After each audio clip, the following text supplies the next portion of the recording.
Today we will start our lecture with ionization energy. सबसे पहले आपको ionization energy की definition पता होनी चाहिए. This is the amount of energy which is required to release the most loosely bonded electron from an atom in gaseous state.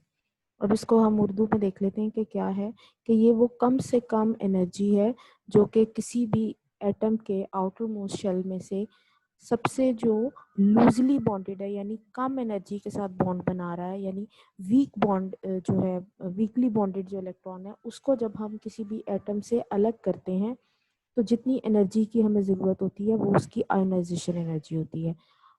ठीक है, अब इसमें जो चीज़ आपसे पूछी जा सकती है, एक तो इसकी डेफिनेशन है, दूसरा ये कि हम गैसियस स्टेट में ही क्यों ये बात करते हैं, क्योंकि आपने पढ़ा होगा कि गैसेस जो है उनमें एटम्स एक दूसरे से बहुत ज़्यादा फासले पर मौजूद होते हैं, और जब एटम्स एक दूसरे से बहुत ज़्यादा फासले पर मौजूद होते हैं तो वो इंडिपेंडेंटली बिहेव करते हैं, एक दूसरे के इन्फ्लुएंस से हट कर बिहेव करते हैं, यानी एक दूसरे के ऊपर असरअंदाज नहीं होते. तो इसीलिए हम जब भी कोई प्रॉपर्टी जो है वो स्टडी करते हैं इस तरह की, तो हम उसको गैसियस स्टेट में लेते हैं. क्यों गैसियस स्टेट में? ताकि इंडिविजुअली इंडिपेंडेंटली एक ही एटम जो है उसकी जो है हम प्रॉपर्टी उसको देख सकें, उस पर दूसरे का इन्फ्लुएंस ना हो.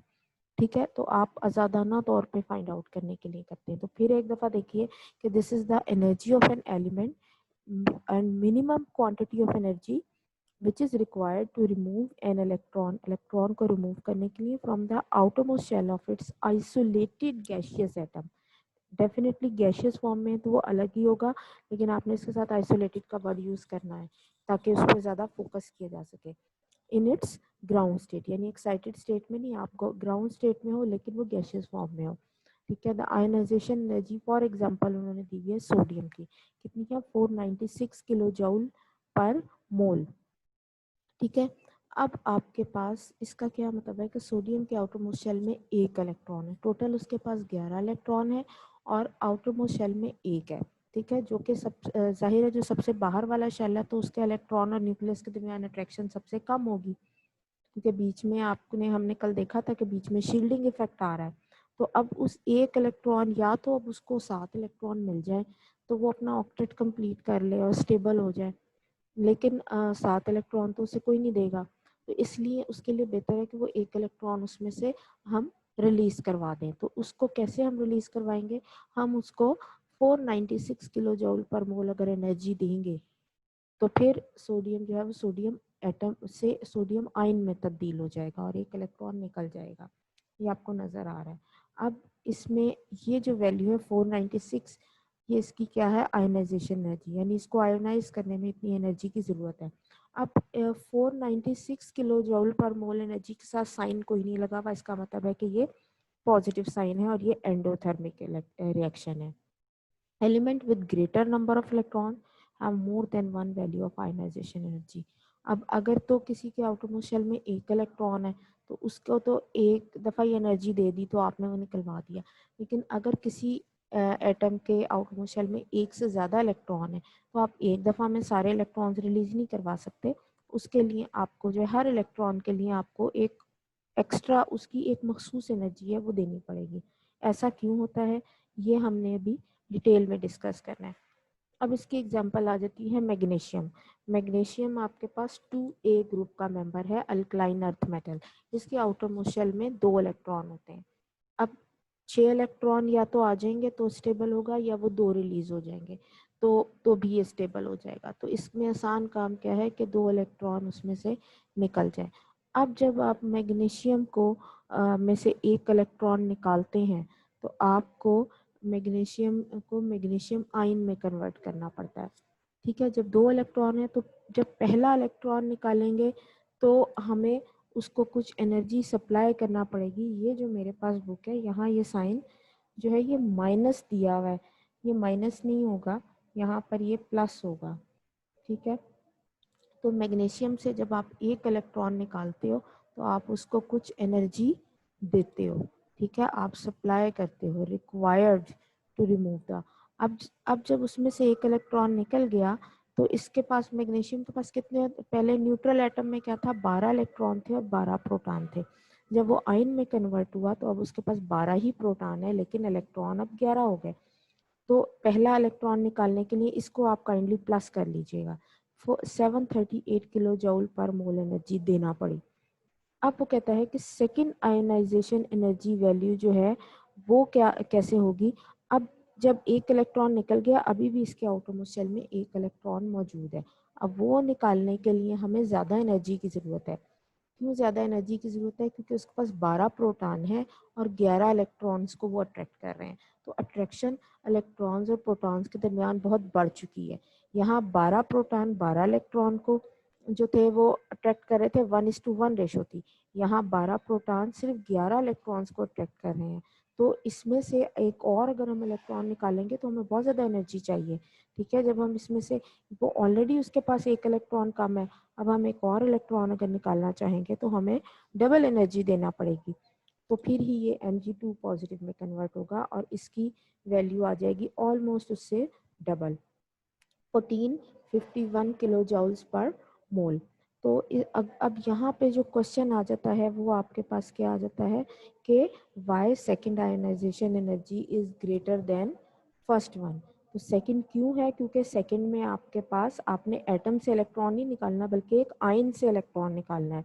ठीक है, already electron proton ratio disturbed है, प्रोटॉन ज़्यादा है इलेक्ट्रॉन कम है, तो अब वो उसको ज़्यादा अट्रैक्शन से, ज़्यादा पावर से अट्रैक्ट कर रहे होंगे। तो आपके पास second ionization energy is always greater than first one. अब हम आ जाते हैं वेरिएशन विद इन अ ग्रुप। ग्रुप का मतलब क्या है? Top to bottom. ठीक है, टॉप टू बॉटम जब हम पीरियोडिक टेबल में मूव करते हैं तो आपको क्या ट्रेंड नज़र आता है आयनाइजेशन एनर्जी में? सबसे पहले ग्रुप की ये ग्राफ आप देखिए, this graphs are very important. जब भी आपको इसमें क्वेश्चन है आपने ग्राफ जरूर देनी है। और जिस तरह कल मैंने आपको बताया था, एरोज से आपने बताना है कि लेफ्ट टू राइट क्या हो रहा है और टॉप टू बॉटम क्या हो रहा है। अब आयनाइजेशन एनर्जी, ये जो ट्रेंड दिया हुआ है ये आपको दिया हुआ है lithium, sodium, potassium, rubidium, caesium. ये आपको अल्कली मेटल्स का यानी 1A ग्रुप का दिया हुआ है। तो अगर आपके पास ये एटॉमिक नंबर है और ये आपके पास आयनाइजेशन एनर्जी, तो जैसे जैसे आप जो है वो टॉप टू बॉटम आ रहे हैं तो आपके पास जो आयनाइजेशन एनर्जी है वो क्या हो रही है? कम हो रही है, यानी ये ग्राफ नीचे आ रहा है। ठीक है, आयनाइजेशन एनर्जी ये वाई एक्सिस में आ रही है ना, तो वाई एक्सिस में ग्राफ नीचे आ रहा है। इसकी वैल्यू देखें ये यहाँ पे आएगी और इसकी वैल्यू इधर आएगी। तो जैसे जैसे आप टॉप टू बॉटम जा रहे हैं पीरियोडिक टेबल में आयनाइजेशन एनर्जी कम होगी। ठीक है, और जैसे जैसे आप जो है लेफ्ट टू राइट जाते हैं आयनाइजेशन एनर्जी बढ़ेगी। अब हमने इसकी वजूहत देखनी। पहले हम बात करते हैं in a group, top to bottom हमेशा आयनाइजेशन एनर्जी क्या होती है? वो कम होती है। उसकी वजह क्या है कि जब आप ऊपर से ग्रुप में नीचे आते हैं तो हर मेंबर, जो नेक्स्ट मेंबर होता है उसमें एक शेल ऐड हुआ होता है। ठीक है, तो आउटर मोस्ट इलेक्ट्रॉन और न्यूक्लियस का फासला बढ़ता जाएगा, क्योंकि आपने पहले लेक्चर में देखा था कि ऊपर से नीचे जब हम ग्रुप में आते हैं तो आपके पास एटॉमिक साइज भी बढ़ जाता है। साइज जब बढ़ता है तो साइज के नतीजे में आउटर मोस्ट इलेक्ट्रॉन का न्यूक्लियस से फासला बढ़ जाता है। जब फासला बढ़ जाता है तो उसको निकालना आसान होता है, क्योंकि उसकी अट्रैक्शन कम हो जाती है न्यूक्लियस के साथ। उसको रिलीज़ कराना जो है वो इजी होता है। तो यही यहाँ पर आ जाता है कि इसकी आपने जो वजूहत देनी है, तो नंबर 1 आपने क्या बतानी है? न्यूक्लियर चार्ज इंक्रीज़ हुआ और शील्डिंग इफेक्ट इंक्रीज़ हुआ। और तीसरा पॉइंट आपने बताना है कि size of the atom increase हो रहा है। इन तमाम वजूहत की बुनियाद पर टॉप टू बॉटम जब हम जाएंगे तो आयोनाइजेशन एनर्जी कम होगी, क्योंकि आउटर मोस्ट इलेक्ट्रॉन जो है वो लूजली बॉन्डेड होगा as compare to top most member of the same group. तो ये आपने ग्राफ इस तरह से देना है। अच्छा, जब भी आप पेपर में ग्राफ बनाएं आपने स्केल मत दीजिएगा, कि स्केल देंगे तो फिर आपको एग्जैक्टली प्लॉट करना पड़ेगा कि इस वैल्यू के आगे ये है। तो आप स्केल के बगैर दें, एक्सिस के नाम लिख दें और एक बगैर स्केल के आप बनाएं, एक आइडिया हो जाता है कि ये इस तरह से वैल्यू जो है वो वेरी कर रही है। उसके बाद आ जाता है variation across a period. Period का मतलब क्या है कि आप लेफ़्ट टू राइट जब मूव करते हैं तो पीरियोडिक टेबल में क्या क्या जो है वो चेंज आती है, किस में कौन सी प्रॉपर्टी में आयोनाइजेशन एनर्जी में। अब आपने ये सारी जितनी भी आयोनाइजेशन एनर्जीज की कैलकुलेशंस हैं ये आपने साइज के साथ रिलेट करनी है। अब आपने पढ़ा है कि left to right periodic table में जब हम जाएंगे तो साइज़ कम होगा, ठीक है। अब जब साइज़ कम होगा तो इसका मतलब है कि आउटर मोस्ट इलेक्ट्रॉन और न्यूक्लियस के दरमियान फासला कम होगा। जब फासला कम होगा तो आउटर मोस्ट इलेक्ट्रॉन न्यूक्लियस के ज़्यादा इन्फ्लुएंस में है, और जब ज़्यादा इन्फ्लुएंस में है तो फिर उसको जो है रिलीज़ करवाना आसान नहीं होगा, मुश्किल होगा, ठीक है। तो इसलिए लेफ़्ट टू राइट जब हम जाएंगे इन अ पीरियड तो आयोनाइजेशन एनर्जी वैल्यू हमेशा बढ़ेगी। अब ये इन्होंने आपको ये वाला graph that is again very important, ये आपको पहला पीरियड दिया है। पहले पीरियड में आपके पास दो मेंबर्स हैं, हाइड्रोजन एंड हीलियम। अब ये उनकी लाइन है कि हाइड्रोजन में से एक इलेक्ट्रॉन निकालना कंपैरेटिवली आसान है एज़ कम्पेयर टू हीलियम। क्यों? क्योंकि हीलियम का आउटरमोस्ट शेल में दो इलेक्ट्रॉन पूरे हैं, वो स्टेबल है, ठीक है। और उस तो आपके पास हीलियम जो है वो इस ग्राफ में पीक पे मिलेगा। अब आ जाए सेकंड पीरियड की तरफ। सेकंड पीरियड आपका कहाँ से शुरू हो रहा है? Lithium, beryllium, boron, carbon, nitrogen, oxygen, fluorine और नियॉन पे ख़त्म हो रहा है। तो वाई एक्सिस पे आपके पास क्या है? इंक्रीजिंग एनर्जीज या आयोनाइजेशन एनर्जीज। तो जब आप जो है वो लेफ़्ट टू राइट जा रहे हैं सेकंड पीरियड में फ्रॉम लिथियम टू नियॉन, तो आप देखें कि ये आपकी पीक जो है ये ऊपर जा रही है। इसमें कहीं कहीं थोड़ी सी नीचे भी आई है आपको, लेकिन ये इसमें इंडिविजुअली कुछ ना कुछ एक्सेप्शनल बातें आ जाती हैं जिसकी वजह से है। लेकिन आप जर्नल ओवरऑल अगर ट्रेंड देखें सेकंड पीरियड में तो वो क्या है कि लेफ़्ट टू राइट आपके पास आयोनाइजेशन एनर्जी की वैल्यू बढ़ रही है। अब आ जाए, ये थर्ड पीरियड है। थर्ड पीरियड कहाँ से स्टार्ट हो रहा है? सोडियम से। सोडियम, मैग्नीशियम, एल्यूमिनियम आ गई आपके पास, उसके जो है वो बाकी तमाम मेंबर्स। ख़त्म कहाँ पर हो रहा है? ये आर्गॉन पर, ठीक है। आर्गॉन पे आके ये आपका जो है थर्ड पीरियड वो ख़त्म होता है। अब जब आप लेफ़्ट टू राइट जा रहे हैं तो अब यहाँ पे भी आप देखें कि सोडियम की आयोनाइजेशन एनर्जी कम है और आर्गॉन की सबसे ज़्यादा। और आपने एक चीज़ और नोट की है कि ये जो पीक्स हैं, यानी जो चोटियां हैं, पहाड़ की चोटी को कहते हैं ना पीक, जो पीक्स हैं उन पे हमारे पास कौन मौजूद है? नोबल गैसेस मौजूद हैं, हीलियम, नियॉन, आर्गॉन। इसी तरह इसका मतलब क्या है कि नोबल गैसेस सबसे ज़्यादा स्टेबल हैं और उनको आयनाइज करना सबसे मुश्किल है as compare to that of the other members of the same periods, ठीक है। यही बात इसमें बताई गई। इसका अगेन आपने ग्राफ जो है वो ध्यान से करना है और बहुत ज़्यादा इम्पॉर्टेंट है। उसके बाद जो नेक्स्ट थर्ड प्रॉपर्टी हमने जो है वो डिस्कस करनी है that is the electron affinity. अब आधी से ज़्यादा डेफिनेशन जो है वो आपको उसके नेम में ही मिल जाती है कि इलेक्ट्रॉन्स के लिए अफिनिटी यानी कशिश, ठीक है। तो इलेक्ट्रॉन्स के लिए कशिश या अफिनिटी कहाँ पर ज़्यादा होगी?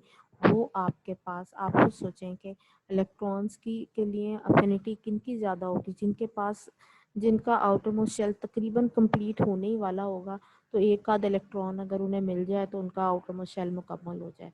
तो सोडियम, पहले आपने देखा था सोडियम की तो इलेक्ट्रॉन अफिनिटी नहीं होगी।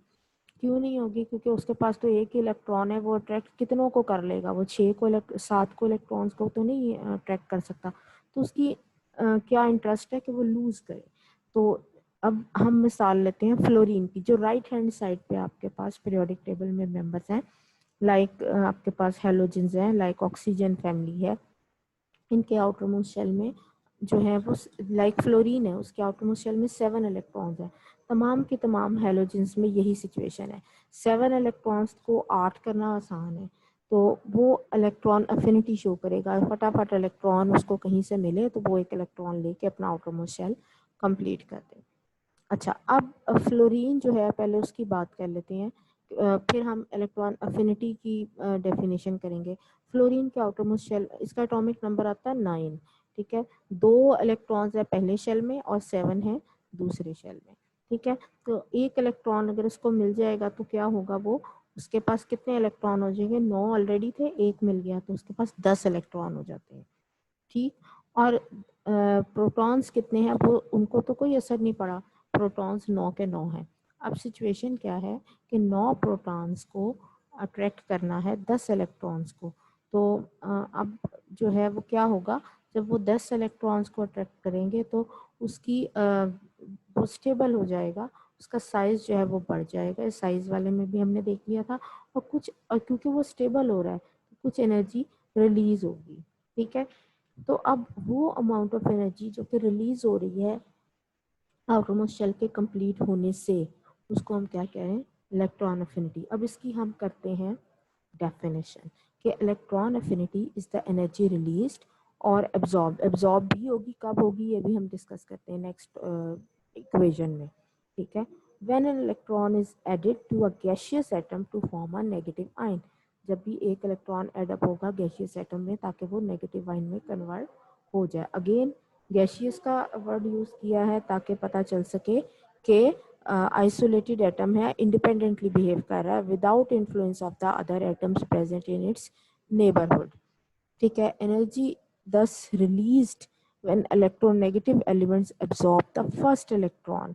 अब जब पहला इलेक्ट्रॉन फ्लोरीन ने जैसे एब्जॉर्ब किया, अट्रैक्ट किया, तो वो फ्लोराइड में कन्वर्ट हो गया। अब अगर हम एग्जांपल लें किसकी, ऑक्सीजन की, फ्लोराइड तो स्टेबल हो गया 8 इलेक्ट्रॉन। ऑक्सीजन की अगर हम बात करें तो ऑक्सीजन के आउटर मोस्ट शेल में 6 इलेक्ट्रॉन होते हैं, ठीक है। तो उसको उसके पास कमी कितने इलेक्ट्रॉन्स की है, 2 इलेक्ट्रॉन्स की है। अगर उसको कहीं से 2 इलेक्ट्रॉन्स मिल जाएं तो वो क्या हो जाए, उसका आउटर मोस्ट शेल जो है वो मुकम्मल हो जाए। तो ऑक्सीजन जब पहले 1 इलेक्ट्रॉन अगर एब्जॉर्ब करेगा तो अब ऑक्सीजन के पास जो है वो 8 प्रोटॉन थे और 8 ही इलेक्ट्रॉन थे। जब एक इलेक्ट्रॉन, वो 8 किस तरह थे कि 2 पहले शेल में और दूसरे में 6, ठीक है।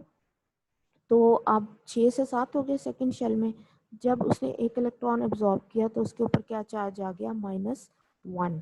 -1 जब चार्ज आ गया तो अब जो है उसने, क्योंकि वो स्टेबल हुआ है तो उसने क्या किया, एनर्जी रिलीज़ की है। उसने कितनी एनर्जी रिलीज़ की है, 141 किलो जूल्स पर मोल एनर्जी रिलीज़ की है। ये वैल्यूज़ आपने याद रखनी है।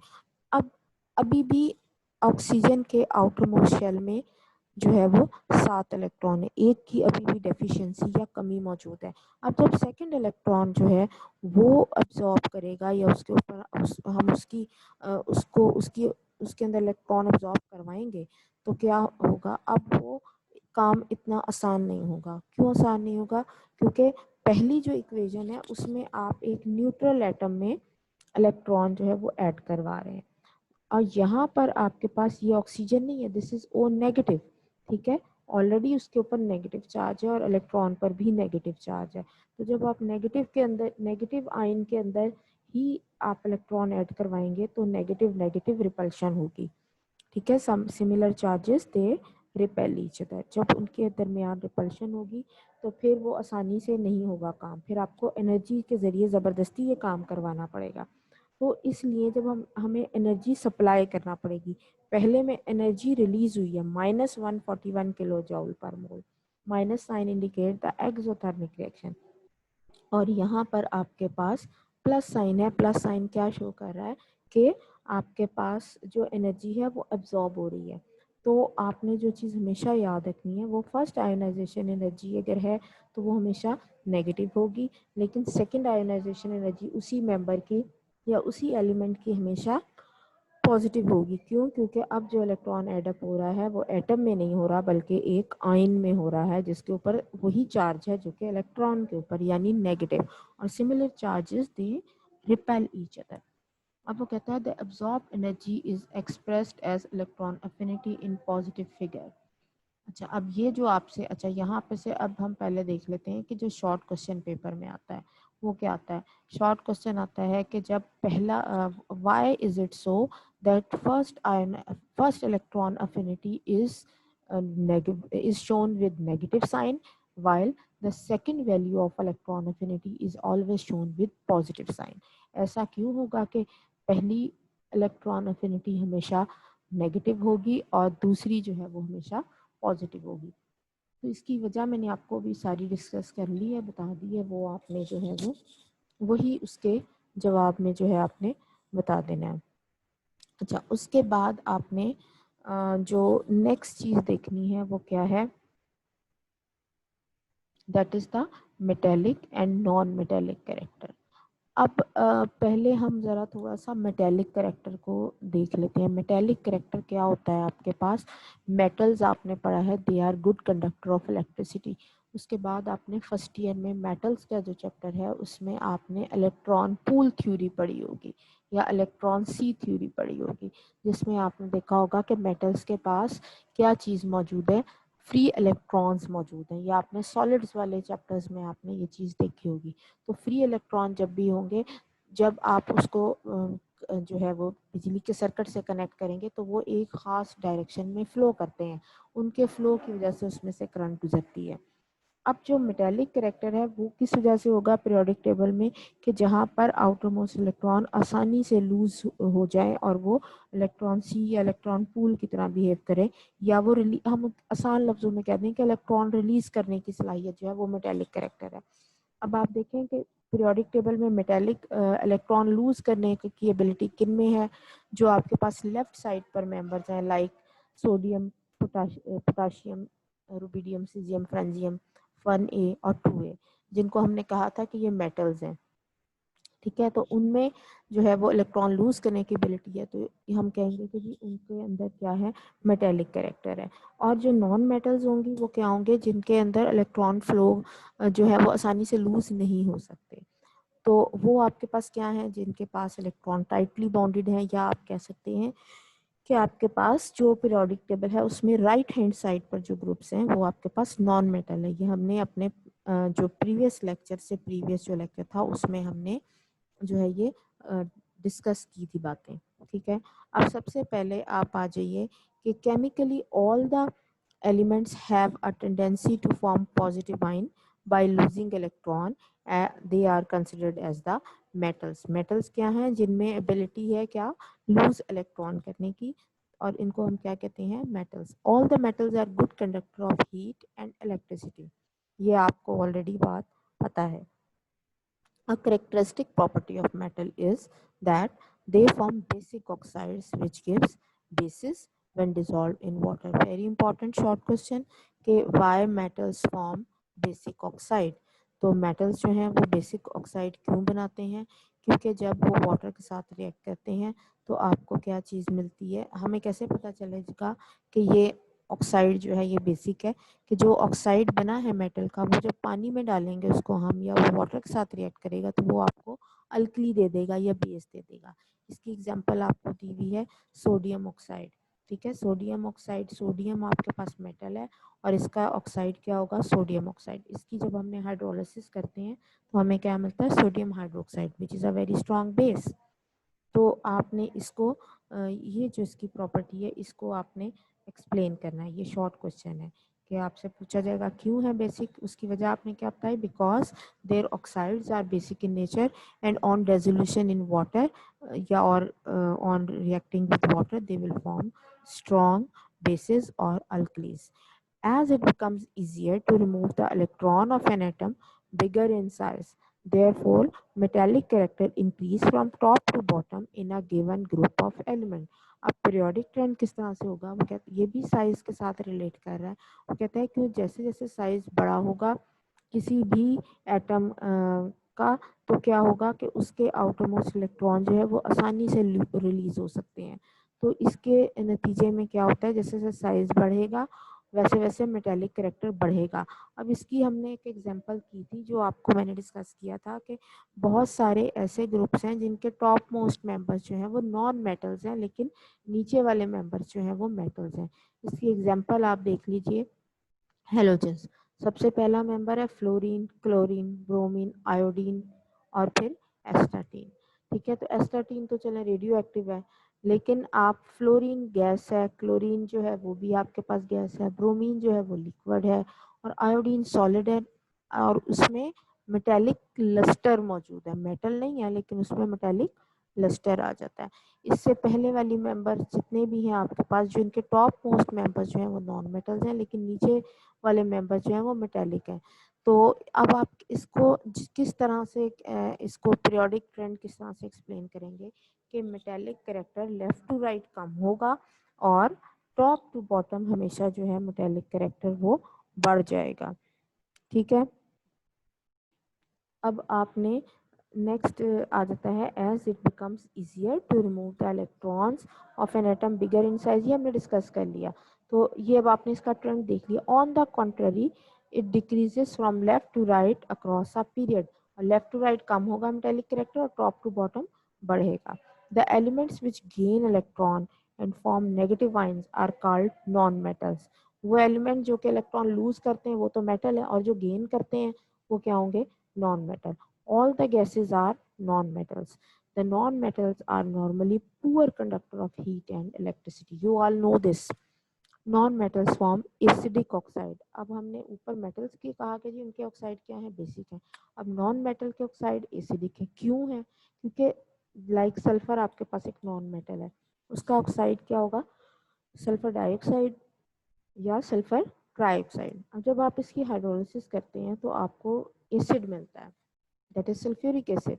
तो ये तो एक बड़ा स्ट्रॉन्ग एसिड है, तो इसका मतलब है कि नॉन मेटल्स के ऑक्साइड जो है वो एसिडिक इन नेचर होती है। Again short questions comes from this part के why the oxides of non metals are acidic in nature. Non metals में आपने एक तो ये बताना है कि वो इलेक्ट्रॉन जो है वो गेन करते हैं, और दूसरी बात आपने क्या बतानी है कि उनके ऑक्साइड्स जो हैं वो उनको जब हाइड्रोलिसिस करते हैं तो हमें स्ट्रॉन्ग एसिड्स देते हैं। Non-metallic character of the element decreases as the atomic size increases.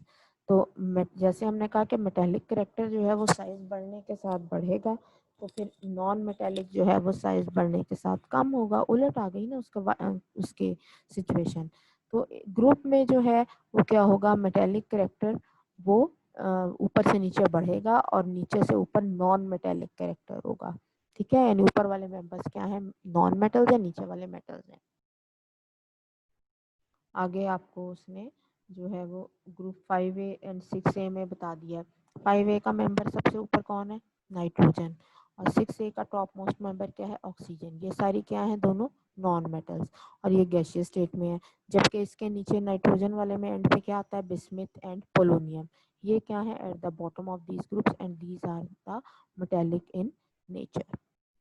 Next जो हमने इसकी प्रॉपर्टी करनी है that is the melting and boiling point.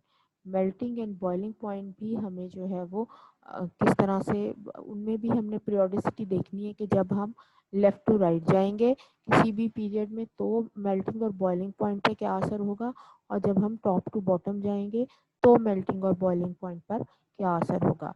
वो कहता है कि across the short period the melting and boiling points of the elements increases with the number of valency electron up to group 4A and then decreases up to the noble gas। यानी आपने पहले तो बड़े smooth trend देखे ना कि left to right एक चीज़ बढ़ रही है या कम हो रही है। अब यहाँ पर जो आपके पास आ जाता है मेल्टिंग और बॉइलिंग पॉइंट में, वो क्या है कि जब हम पीरियड में लेफ्ट टू राइट जाते हैं तो पहले मेल्टिंग और बॉइलिंग पॉइंट जो है वो इंक्रीज होगा up to the mid of the periodic table, यानी जो दरमियान तक जाके मैक्सिमम इंक्रीज हुआ है और उसके बाद एकदम से डिक्रीज हो गया। अच्छा, अब ये एक बड़ा इंटरेस्टिंग इसमें ट्रेंड है कि लेफ्ट टू राइट पहले इंक्रीज हुआ और फिर डिक्रीज हुआ। ठीक है, तो ऐसा क्यों है? अब आप देखें कि मेल्टिंग पॉइंट जिस भी चीज़ के इलेक्ट्रॉन्स जो हैं वो टाइटली बाउंडेड हैं उसको मेल्ट करना आसान नहीं है। मेल्ट करने का मतलब क्या होता है, फेस चेंज करते हो। फेस चेंज करने का मतलब है सॉलिड में एटम्स एक दूसरे के बिल्कुल करीब करीब मौजूद हैं, लिक्विड में जो है वो थोड़े फासले पर हैं। तो मेल्टिंग में आप उसकी फेस चेंज करोगे, सॉलिड को आपने लिक्विड में तब्दील करना है।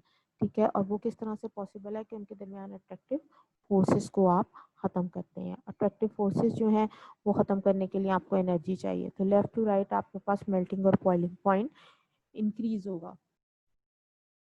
ठीक है, अब कार्बन तक अगर आप देखें, पहले सेकंड पीरियड की बात करें, पहले पीरियड में हाइड्रोजन और हीलियम की आपको ये छोटी सी एक लाइन मिल रही है। पहला पीरियड में दो मेंबर्स हैं, हाइड्रोजन और हीलियम।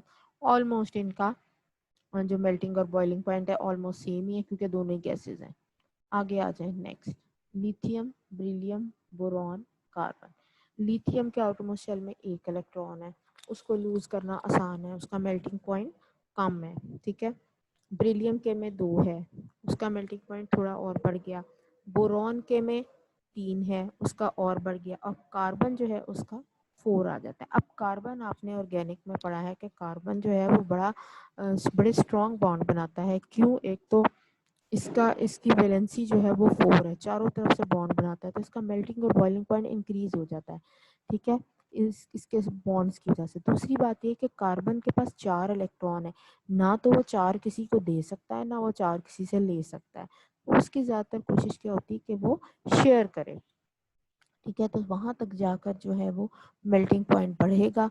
और उसके बाद जो है वो कम क्यों होगा? क्योंकि नंबर ऑफ इलेक्ट्रॉन जरूर बढ़ रहे हैं कार्बन के बाद, लेकिन उसके पास जो खाली जगह है, खाली जगह मतलब मीन वैकेंसी अवेलेबल, यानी कार्बन के आउटरमोस्ट शेल में 4 इलेक्ट्रॉन है और उसके साथ क्या है? नाइट्रोजन। नाइट्रोजन के में 5 है। तो अब 5 का मतलब ये है कि उसके पास कमी 3 की है, कार्बन के पास कमी 4 की है। तो डेफिशिएंसी जो है वो कम होती जा रही है। तो जब डेफिशिएंसी कम होती जा रही है तो आपके पास उसका मेल्टिंग एंड बॉइलिंग पॉइंट जो है वो कम हो जाएगा, सडन इसमें डिक्रीज आता है। अब इसी चीज़ को हम यहाँ से देख लेते हैं कि 4A तक ये डिक्रीज होगा up to noble atom. The melting point of group 1A elements are low. क्यों? Because each atom provides only 1 electron to form a bond with the other atom. एक ही बॉन्ड बनाएगा। Melting point of 2A are considerably higher. 2A का जो है वो थोड़ा सा आपके पास जो है वो हाई है। लिथियम 1A का था, बेरिलियम 2A का है। ठीक है, because each atom in them provided 2 binding electron, 2 bond बना रहा है। ठीक है, since carbon has the maximum number of binding electrons, तो इसकी सबसे ज़्यादा मेल्टिंग एंड बॉइलिंग पॉइंट होगा। और आपको पता है कि दुनिया में सबसे ज़्यादा मेल्टिंग बॉइलिंग पॉइंट जो है वो आपके पास कार्बन के ही उनका है, कंपाउंड्स का है। लाइक जो आपके पास है, क्या नाम है, डायमंड। डायमंड का very high melting and boiling point है, इसी की एलोट्रॉपिक फॉर्म है ना। तो क्यों है? क्योंकि वो 4 चारों तरफ से जो है वो ज़बरदस्त किस्म के बॉन्ड्स बना देता है। And which a carbon is bound with 4 carbon atoms. ये डायमंड की बात हो रही है। In general the element which exist as a joint covalent structures, they have very high melting points. ठीक है, तो आपके पास जो है वो उसका कार्बन की आपने जो है वो जस्टिफिकेशन दे दी। अब यही सवाल इस तरह भी पूछ सकते हैं कि why diamond has very high melting point, या why diamond is very hard substance, क्यों है? तो अब आपने इसकी दोनों का यही बताना है कि वो चारों तरफ से बॉन्ड बना रहा है और इसकी वजह से उसको उसके बॉन्ड्स को तोड़ना जो है वो इतना आसान नहीं है। और वो एक नेटवर्क की फॉर्म में, यानी ऊपर भी उसके एटम्स के साथ बॉन्ड है, नीचे भी है, दाएं बाएं हर तरफ उसके जो है वो मिलके जो है वो नेटवर्क बना देता है। Since carbon has the maximum number of binding electron, thus it has a very high melting point in diamond, in which each carbon is bound to 4 other carbon atoms. In general, the elements which exist as a giant covalent structures have very high melting points. जो giant का मतलब है बड़ा, जिन्नाती। ठीक है, तो जो जो एलिमेंट्स जो हैं वो जाइंट स्ट्रक्चर्स की फॉर्म में मौजूद हैं, वो सब क्या कर रहे हैं? उनके मेल्टिंग और बॉइलिंग पॉइंट हाई है। An important change occurs when we move from 4A to 5, 6 and 7A, as the lighter element of these groups exist as small covalent molecules rather than 3 dimensional letters. अब जैसे जैसे हम आगे गए, mid के बाद एकदम डिक्रीज है। उसकी वजह क्या है कि नाइट्रोजन सिर्फ 3 ही बॉन्ड बना रहा है, कार्बन तो 4 बना रहा है। नाइट्रोजन के पास अगरचे इलेक्ट्रॉन 5 है, लेकिन उसके पास खाली जगह सिर्फ 3 की है, तो वो 3 दफा बॉन्ड बनाएगा। ऑक्सीजन जो है वो सिर्फ 2 बॉन्ड बनाएगा। ठीक है, और फ्लोरीन जो है वो सिर्फ 1 बॉन्ड बनाएगा। तो जैसे जैसे इसकी बाइंडिंग साइट्स कम होती जा रही हैं, उसका मेल्टिंग और बॉइलिंग पॉइंट कम होता जा रहा है। ठीक है, उसके बाद वो कहता है कि for instance nitrogen, oxygen and fluorine, इनका मेल्टिंग और बॉइलिंग पॉइंट इतना कम है कि ये गैसेस हैं, ये रूम टेम्परेचर पे ही बॉयल है। They have very weak intermolecular forces within them and their melting and boiling points are extremely low. ठीक है, उसके बाद अगर आप इन ग्रुप देखें, यानी टॉप टू बॉटम देखें, तो मेल्टिंग एंड बॉइलिंग पॉइंट्स जो हैं वो डिक्रीज होते हैं टॉप टू बॉटम। क्यों? क्योंकि साइज इंक्रीज हो रहा है। जब साइज इंक्रीज हो रहा है तो आउटर मोस्ट इलेक्ट्रॉन को काबू करना मुश्किल है न्यूक्लियस के लिए, और जब काबू करना मुश्किल है तो वो इजीली जो है वो टेम्परेचर देंगे तो वो डी शेप हो जाएगा, या वो सॉलिड से लिक्विड में कन्वर्ट हो जाएगा। तो टॉप टू बॉटम मेल्टिंग और बॉइलिंग पॉइंट क्या होगा? कम होगा। the binding forces present between the large sized atoms are relatively weak. अब वो उसके अपने इलेक्ट्रॉन अपने न्यूक्लियस के काबू में नहीं है, तो वो बॉन्ड बनाने के लिए तो साथ वाले नेबरिंग एटम के चाहिए, उनके साथ बॉन्ड बनाएगा ना, तो वो उसके नेबरिंग एटम्स जो हैं वो इतने मौजूद ही नहीं है, उनके साथ अपने साथ नहीं बनने तो नेबर्स के साथ कैसे बनेगा उसका, तो उसके बॉन्ड जो है वो वीक होते हैं, वीक होंगे तो उनका मेल्टिंग और बॉइलिंग पॉइंट कम हो जाएगा। यानी आपने मेल्टिंग और बॉइलिंग पॉइंट को रिलेट कर देना है किस चीज से, उसकी बॉन्ड की स्ट्रेंथ से। For the elements of group 7A इसमें क्या है, मेल्टिंग एंड बॉइलिंग पॉइंट जो है वो इंक्रीज होते हैं डाउन द ग्रुप। अब बाकी सब पीरियोडिक टेबल में टॉप टू बॉटम मेल्टिंग और बॉइलिंग पॉइंट कम हो रहा है, लेकिन 7A जो है इसमें मेल्टिंग और बॉइलिंग पॉइंट बढ़ेगा। अभी मैंने आपको बताया 7A के मेंबर्स कौन कौन से हैं, fluorine, chlorine, bromine, iodine.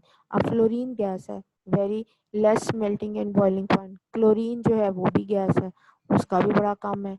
Bromine अब लिक्विड है, अब लिक्विड का मेल्टिंग और बॉइलिंग पॉइंट कंपैरेटिवली गैसेस से ज़्यादा है। उसके बाद आयोडीन सॉलिड है, उसका और ज़्यादा है। तो टॉप टू बॉटम जो है वो अब यहाँ पे भी तो साइज इंक्रीज हो रहा है, लेकिन ऐसा क्या है कि top to bottom size increase होने के बावजूद मेल्टिंग और बॉइलिंग पॉइंट बढ़ गया? That is again a very important short question. तो उसमें वजह क्या है कि जैसे जैसे साइज इंक्रीज होगा एक नया फैक्टर जो है वो आ जाता है एटम के अंदर।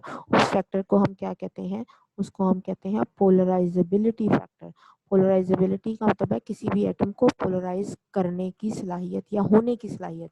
तो एटम का जब साइज बड़ा होगा तो कोई भी उसको पोलराइज कर देगा, और जब पोलराइज कर देगा तो उसके दरमियान कौन सी अट्रैक्शन जो है वो क्रिएट हो जाती है, अट्रैक्टिव फोर्सेस। आपने फर्स्ट ईयर में पढ़ा है कि पोलराइजेबिलिटी के नतीजे में वीक फोर्सेस या वॉन्डरवॉल फोर्सेस जो है वो ऑपरेट हो जाती हैं। तो अब आयोडीन का अगरचे साइज बड़ा है, उसके मॉलिक्यूल को जो है वो मेल्ट करना आसान होना चाहिए, लेकिन नहीं है। क्यों नहीं है? क्योंकि उसके अंदर वीक फोर्सेस आ गई हैं, और वो वीक फोर्सेस जो है वो इतनी भी वीक नहीं है, वो जब इकट्ठी होती हैं तो स्ट्रॉन्ग हो जाती हैं। और कौन सी फोर्सेस हैं? Because of their van der Waals forces जो कि उसकी पोलराइजेबिलिटी की वजह से क्रिएट हुई है, जिसकी वजह से उसकी फेज चेंज हो गई और उसका मेल्टिंग और बॉइलिंग पॉइंट बढ़ गया है, क्योंकि वो सॉलिड फॉर्म में है। ठीक है, आज का लेक्चर हम यहीं पे ख़त्म करते हैं, और